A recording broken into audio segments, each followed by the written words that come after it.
भारत ने रखा चीन की दुखती रग पर हाथ। विदेश मंत्री और दलाई लामा का एक साथ हुआ श्रीलंका का दौरा। अब श्रीलंका भी करेगा भारत की तिब्बत नीति को फॉलो।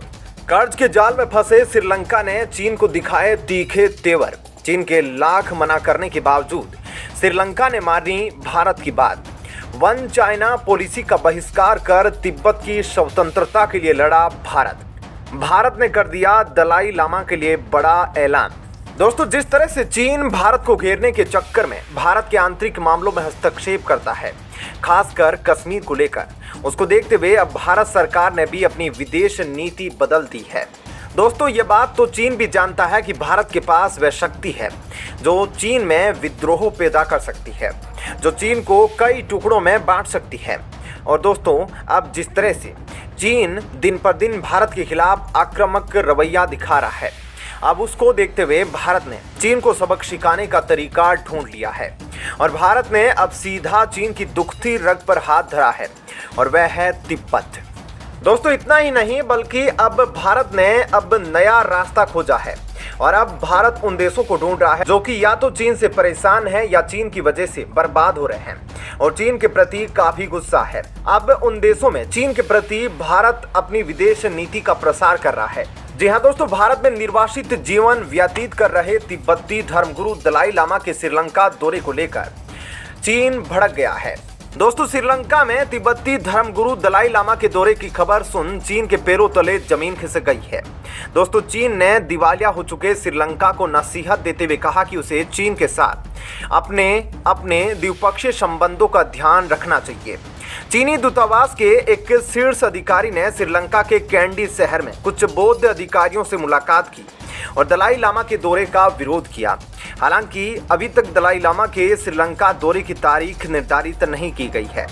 कहा जा रहा है कि जल्द ही दलाई लामा श्रीलंका के दौरे पर जा सकते हैं। दोस्तों, दूतावास की ओर से जारी बयान के मुताबिक दूतावास के प्रभारी हु वेई ने कहा कि तिब्बत स्वायत्त क्षेत्र सहित चीन सरकार और चीन के लोग दलाई लामा की आवभगत करने वाले किसी भी देश का विरोध करते हैं, क्योंकि 14वें दलाई लामा कोई साधारण संत नहीं, वह स्वयं घोषित संत है।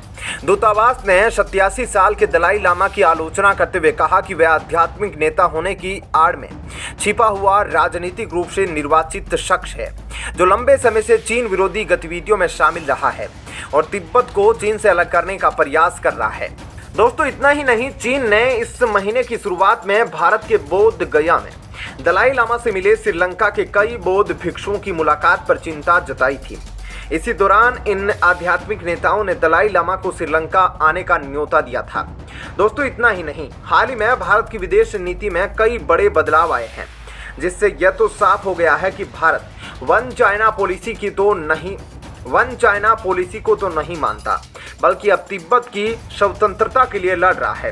दोस्तों, पिछले साल भी भारत के प्रधानमंत्री मोदी जी ने जब जुलाई माह में तिब्बत के बौद्ध गुरु दलाई लामा का जन्मदिवस आया तो उनको ट्वीट करके बधाई दी, जो कि देखने में मामूली सी चीज लगती है, लेकिन जियोपॉलिटिक्स में यह बहुत बड़ी बात है कि एक देश का प्रधानमंत्री आपको जन्मदिवस की बधाई देते हुए दुश्मन देश को टारगेट कर रहा है। दोस्तों, इतना ही नहीं, पिछले साल नवंबर महीने में गांधी मंडेला फाउंडेशन की ओर से 14वें दलाई लामा को पहले शांति पुरस्कार से नवाजा गया। हिमाचल के राज्यपाल राजेंद्र विश्वनाथ आर्लेकर ने मैक्लोडगंज में आयोजित समारोह में यह पुरस्कार दलाई लामा को भेंट किया। दलाई लामा ने इस पुरस्कार के लिए फाउंडेशन का आभार जताया और शुभकामनाएं व्यक्त की। उन्होंने विश्व में दया, एकता और अहिंसा पर जोर दिया। दोस्तों, 500 से ज्यादा नामांकन आए थे इस पुरस्कार के लिए और उनमें से चुनकर यह पुरस्कार दलाई लामा जी को दिया गया। दोस्तों, दलाई लामा ने इसी महीने की शुरुआत में बोध गया में एक प्रवचन कार्यक्रम के दौरान बौद्ध धर्म को लेकर चीन पर हमला बोला था। दलाई लामा ने गया जिले में स्थित भगवान बुद्ध की ज्ञान स्थली बोध गया में चीन को घेरते हुए कहा था कि चीन सरकार धर्म को जहर के रूप में देखती है और इसे नष्ट करने की कोशिश की जा रही है। दलाई लामा ने कहा कि चीन की सरकार धर्म को नष्ट करने की अपनी कोशिश में सफल नहीं होगी। उन्होंने बोध गया के कालचक्र मैदान में अपने प्रवचन में अंतिम दिन आरोप लगाया कि चीन ने बौद्ध धर्म में जुड़ी संस्थाओं को नष्ट करने, देश से बाहर निकाल फेंकने के लिए सरकार की ओर से सुव्यवस्थित तरीके से अभियान चलाया जा रहा है। लेकिन हकीकत यह है कि चीन के ये लोग महसूस करने लगे हैं कि दलाई लामा चीन से आज़ादी नहीं बल्कि सार्थक स्वायत्तता और तिब्बत बौद्ध संस्कृति का संरक्षण चाहते हैं। उन्होंने कहा कि चीनी लोग तिब्बत बौद्ध धर्म के बारे में रुचि दिखा रहे हैं और बहुत से चीनी विद्वान भी महसूस कर रहे हैं कि तिब्बती बौद्ध धर्म असल में ऐसी ज्ञान और परंपराओं से भरा है जो बहुत ही वैज्ञानिक है। दलाई लामा ने कहा कि 1950-60 के दशक में चीनी कट्टरपंथियों को लगता था कि सैन्य ताकत से तिब्बत मुद्दे को हल किया जा सकता है, लेकिन हालात वैसे के वैसे बने हुए हैं।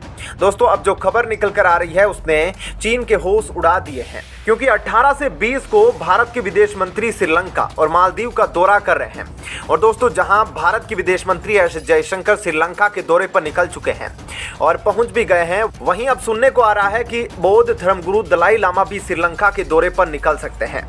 और दोस्तों, यह बात सुनकर चीन के होश उड़ गए हैं, क्योंकि एक तो भारत के विदेश मंत्री एस जयशंकर जी ने अपनी आक्रामक विदेश नीति के लिए जाने जाते हैं और उनके कई बयान हैं खासकर चीन को लेकर, जिसमें उन्होंने कहा भी था कि भारत और चीन के रिश्ते इस बात पर निर्भर करेंगे कि चीन का स्वभाव एलएसी सीमा पर कैसा रहता है।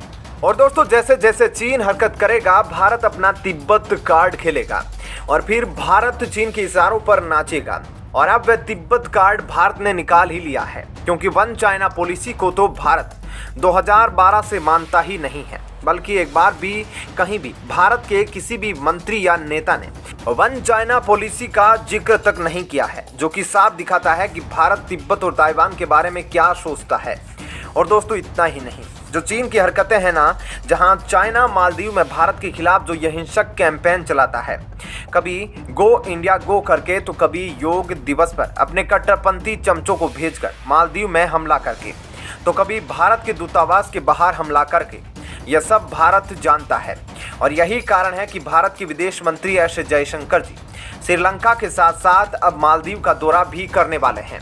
दोस्तों, भारत ने अब साफ साफ चीन को बता दिया है कि 1950 के दशक में जो कम्युनिस्ट चीन के तिब्बत पर कब्जा करने के बाद जो लगभग 60,000 से अधिक के तिब्बती बौद्ध भारत आए थे, दलाई लामा के साथ उनको भारत ने यहाँ शरण दी। और आज तिब्बत की एक्साइल सरकार हिमाचल प्रदेश के धर्मशाला में चलती है। और दोस्तों, अब भारत केवल यही नहीं चाहता यह तिब्बत की सरकार भारत में चले, बल्कि इसको और दूसरे देशों में भी समर्थन मिले, खासकर जो अन्य बौद्ध धर्म मानने वाले देश है, श्रीलंका, म्यांमार, थाईलैंड, भूटान आदि, ताकि तिब्बत की स्वतंत्रता की मांग को और जोर से पूरी दुनिया के सामने रखा जा सके। और इसमें वे देश सबसे पहले काम आएंगे जो कि चीन से सबसे ज़्यादा परेशान है, खासकर श्रीलंका। अब दोस्तों, ये देखना है कि भारत के विदेश मंत्री एस जयशंकर तो निकल गए श्रीलंका और मालदीव के दौरे पर, लेकिन बौद्ध धर्मगुरु दलाई लामा श्रीलंका दौरे पर अभी निकलेंगे या कुछ दिन बाद। ऐसे में आपका इस खबर पर क्या कहना है, कमेंट सेक्शन में ज़रूर बताएं। साथ ही वीडियो को लाइक शेयर जरूर कीजिएगा।